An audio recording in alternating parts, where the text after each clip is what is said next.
Finding Youngstown area veterans of the war in Afghanistan willing to talk about what's happening was not difficult today. All but one I contacted agreed to be interviewed, but their opinions varied about the situation. It's pretty emotional for me, to be honest with you.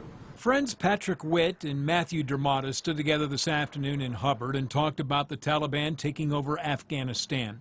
Witt was an Army medic there, DERMOTTA a Marine tank crewman. It hurts because a lot of friends and family, a lot of my friends and family, were lost over there. It hurts inside and stuff like that. It bums you out, but there's nothing you can do about it. So move on. Move on. We gave them the best chance to possibly stand on their own 2 feet, and they couldn't. Jim ROMEO was a combat engineer in charge of explosives. At the Struthers AMVETS, he said the Taliban was just waiting for the United States to leave. They were never going to attack us with their full might when we were there, because they couldn't. They would have been slaughtered. To wait for us to leave, the innocent people being left behind, the small element of Americans who were still there, that was the only chance they ever had to mount any kind of offensive towards us.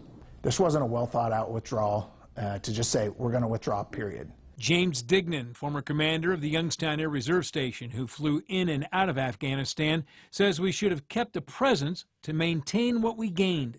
Like keep the base in Bagram, keep a significant contingent in there in Kabul to maintain the safety and security of our embassy and our diplomatic personnel and our businesses that want to do business there. Patrick Witt agreed that some military presence should have remained. It was about stabilizing a government and making it, functioning, not maybe to the U.S. standard, but at least to what we had going on.